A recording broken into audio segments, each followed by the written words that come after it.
Action to this startling development from Kentucky Senator Rand Paul. Senator, what do you make of this? It might be the dumbest idea I've heard this week. Most people in Kentucky are complaining to me about the price of gasoline being too high. And now Big Brother in Washington wants somebody to ride with them in their car and measure their mileage.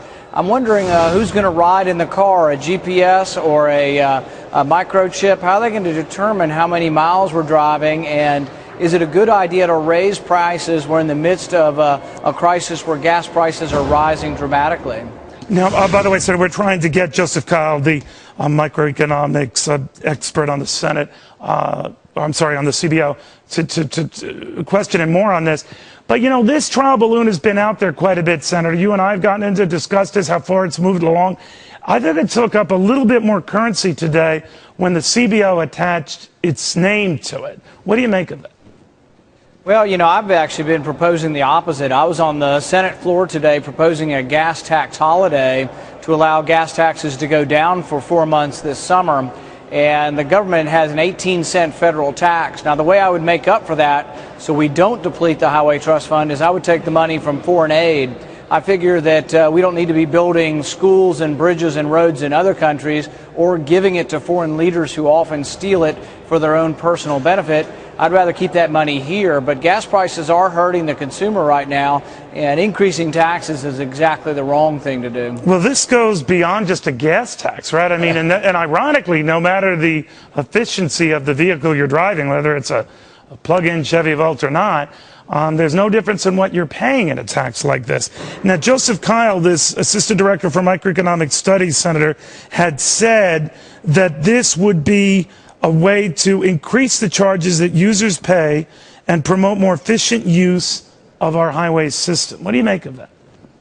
Well, you know, like I say, I'm not too excited about having Big Brother sitting in the passenger seat with me. I'm not sure how they're going to measure the mileage of those who are driving, but I am certain of one thing. I think it's a mistake to raise taxes in a recession. People are hurting, prices are rising. If you measure inflation today using the same parameters that we did in the late 1970s, we really have 10% inflation. It's hard to tell the working class family that when gas prices are rising and food prices are rising that there is no inflation. The working class families are finding and feeling this. So I think raising taxes would be a big mistake for a tenuous economy. Here's what makes it odd to me, even from the vantage point of maybe liberals who would support it or some Democrats who would support it as a way to conserve energy, what have you. There is no allowing for, as I said, those fuel-efficient vehicles. You're stung either way. So all this green battery push, all this other push is not. Well, that's exactly right. And if you're going to have people paying per mile, it's just, I think it's sort of an absurd notion on the face of it. But they're looking for revenue, Senator. To me, it looks like they're looking for revenue. And they're not too keen on making it all spending cuts. And this seems to be a salvo. Well, see, I think our problem up here is not lack of revenue. Our problem up here is too much spending.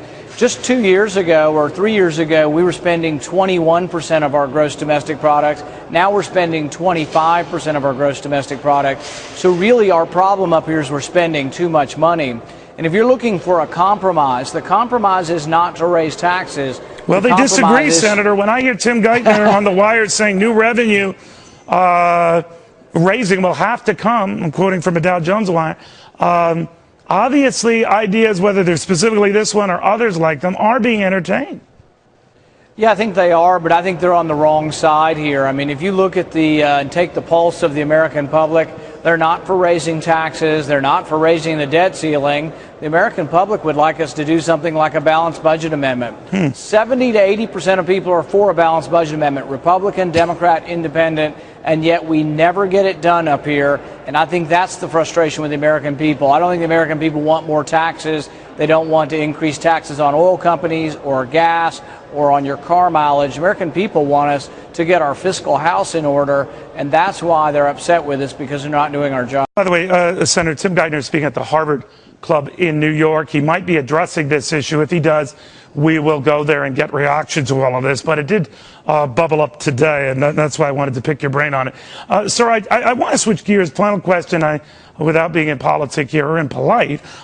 This story that's out there that Mitch McConnell, the Senate Republican leader, passed over you to be on the Budget Committee. It would seem like that would be a natural fit, but it also comes on the heels of reports that he similarly kept South Carolina's Jim DeMint off the Finance Committee. Is that true, at least in your case?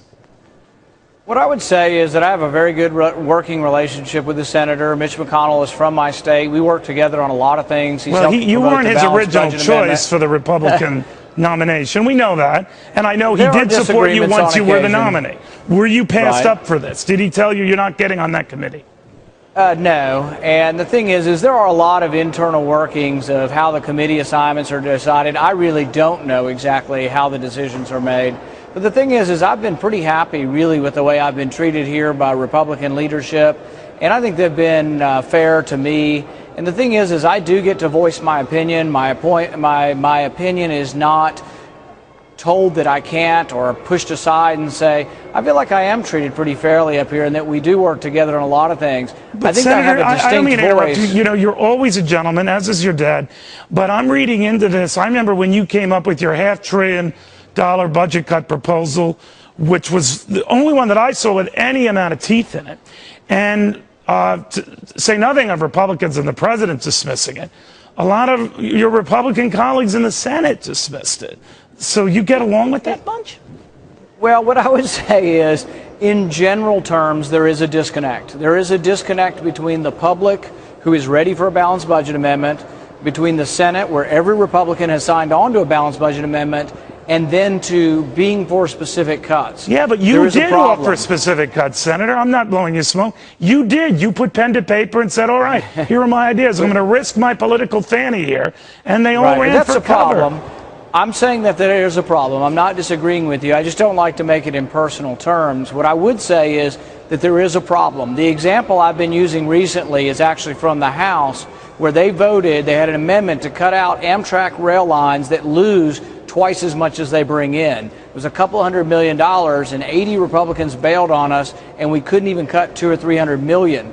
If we can't do that, we aren't to be treated as being serious about balancing a $1.6 trillion deficit. So yes, there is a problem. I don't think it makes good sense for us to attack each other individually, but I do want Republicans overall to step up and say, yes, we've got to believe in decentralized government, sending things back to the states, and in cutting spending.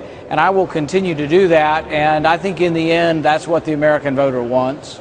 Senator, thank you very much. We gave you threw a lot of stuff out, including all that breaking news. We do appreciate it. Senator Rand Paul of